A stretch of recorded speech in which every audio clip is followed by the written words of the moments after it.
साधकगण, हमारे विचार अलग अलग हैं, हमारे संस्कार भी अलग अलग हैं, फिर भी हम अपनी अपनी योग्यता अनुसार, अपने अपने आश्रम अनुसार प्रसन्न रह सकते हैं, साधना कर सकते हैं, योग कर सकते हैं। उसके लिए बड़ी सामान्य सी प्रक्रिया है। हम अपने जीवन से दुर्गुणों को दूर करें। व्यवहार काल में यदि किसी ने बड़ा घर बना लिया तो हम उसको देखकर दुखी ना हो। किसी ने बड़ी गाड़ी ले ली, उसको देखकर मन में जलन पैदा नहीं हो। किसी का परिवार बहुत समृद्धि कर रहा है, व्यापार बढ़ रहा है, उसको देखकर मन में ईर्ष्या न करें। किसी का यश बढ़ रहा है, उसको देखकर उस पर लांछन न लगाएं। हम अपने मन से ईर्ष्या, द्वेष, क्रोध, लोभ, मोह, अहंकार, परनिंदा, इन सब को दूर रखें। हम ये सब ना करें। इससे हम बुरे कर्मों से करने से बचेंगे, अर्थात पाप से बचेंगे और दुखी नहीं रहेंगे, और साथ ही साथ हमारा मन भी प्रसन्न रहेगा। दूसरी बात कि हम यथाशक्ति उपकार करें। हम अपने लिए जो करते हैं उससे हमें प्रसन्नता मिलती है, पर यदि वही कार्य हम दूसरों के लिए करते हैं तो उससे हमें कहीं अधिक प्रसन्नता मिलती है। हम खुद भोजन करते हैं, हमें सुख मिलता है, पर यदि किसी भूखे को भोजन कराते हैं तो और अधिक सुख मिलता है। हम खुद जल पीते हैं तो हमारी तृप्ति होती है, पर गर्मी के दिनों में यदि हम ठंडे पानी का मटका बाहर रखते हैं सबके पीने के लिए तो उससे कहीं ज़्यादा तृप्ति होती है। तो हमारी जो भी योग्यता है हम उसके अनुसार थोड़ा थोड़ा परोपकार करें। यदि हमारे पास धन है तो हम धन से दूसरों की सेवा करें। यदि हमारे पास विद्या है तो हम थोड़ी थोड़ी विद्या बांटें। यदि हमारे पास शिक्षा है तो हम दूसरों को थोड़ा थोड़ा शिक्षित करें। यदि हमारे पास समय है तो हम दूसरों के दुख दर्द बांट लें। जो कुछ भी हमारे पास है उसको देने की प्रवृत्ति रखें। और यदि हमारे पास ऐसा नहीं है जो हम फिजिकली दे सकें तो मन में उपकार की भावना रखें। सबके प्रति उपकार की, उनका भला करने की, उनके भले की भावना हमारे मन में रहनी चाहिए। इससे भी हमारा मन प्रसन्न होगा। और तीसरा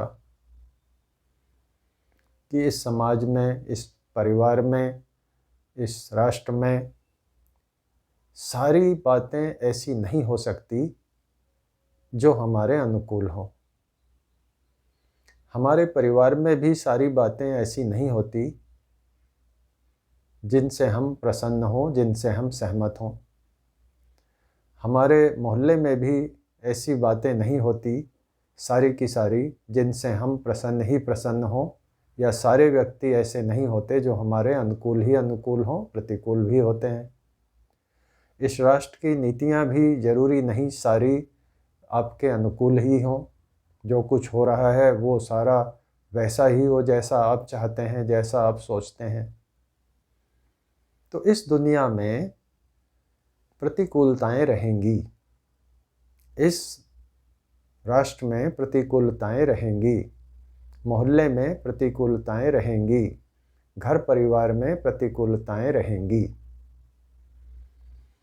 तो एक तो यह है कि हम प्रतिकूलताओं को ही देखते रहें और दुखी होते रहें, ये तो बुद्धिमानी नहीं है। क्योंकि हर जगह बहुत कुछ समानताएं भी हैं।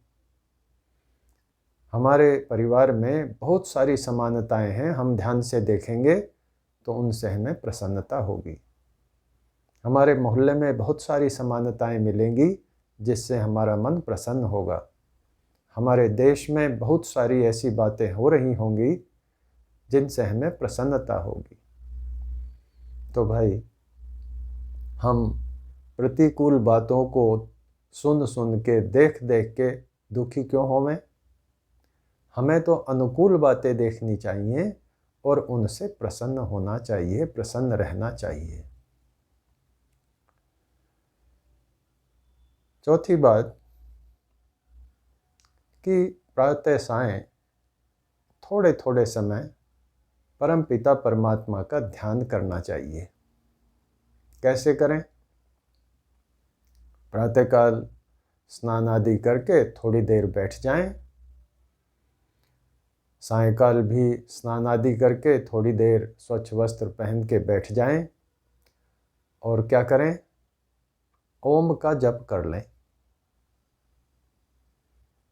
ओम का जप कर लें। 5 मिनट, 10 मिनट, 15 मिनट, आधा घंटा, जितनी देर आप कर सकते हैं उतनी देर कर लें। यदि गायत्री मंत्र याद है तो गायत्री मंत्र का जप कर लें। यदि अन्य कोई मंत्र याद है तो उसका जप कर लें। जब आप ओम या किसी मंत्र का जप करेंगे तो उस समय कोशिश ये करें कि आपके मन में बाहर का कोई विचार ना आए, संसार का कोई विचार ना आए। तो बस आप ओम के या मंत्र के जप में लगे रहें। इससे आपका मन एकाग्र होगा। आपके मन में जो सांसारिक विचार चल रहे हैं वो तो बंद हो जाएंगे और ओम के जप का विचार ही चलता रहेगा। इससे आपका मन प्रसन्न होगा। तो इस तरह से हम बहुत कुछ अलग से समय न देते हुए भी योग कर सकते हैं। व्यवहार काल में भी योग कर सकते हैं, प्रातः सायं बैठकर भी योग कर सकते हैं। और यदि आप सीनियर सिटीजन हैं, 60 साल से ज़्यादा आयु के हैं, तो दिन में भी जब भी आपको समय मिले उस समय अच्छा स्वाध्याय कर सकते हैं और ओम का जप कर सकते हैं या गायत्री मंत्र का जप लेटे लेटे भी, बैठे बैठे भी कर सकते हैं। इस तरह से यदि हम पापों से दूर रहेंगे, बुरे कामों से दूर रहेंगे तो मन प्रसन्न होगा। यदि हम परोपकार करेंगे, दूसरे का भला सोचेंगे, दूसरे का भला करेंगे तो उससे मन प्रसन्न होगा। यदि हम इस समाज में, इस संसार में फैली प्रतिकूलताओं को नज़रअंदाज करते हुए अनुकूलताओं वाली बातों पर ज़्यादा चिंतन विचार करेंगे, उन्हें ही देखेंगे तो मन प्रसन्न होगा। और यदि हम प्रातः सायं बैठ के और यथाशक्ति यथाअवसर दिन में भी ओम का जप करेंगे, गायत्री का जप करेंगे तो हमारा मन प्रसन्न होगा और हम योग की ओर आगे बढ़ेंगे, हम साधना की ओर आगे बढ़ेंगे, हम ईश्वर भक्ति के मार्ग पर चल पड़ेंगे।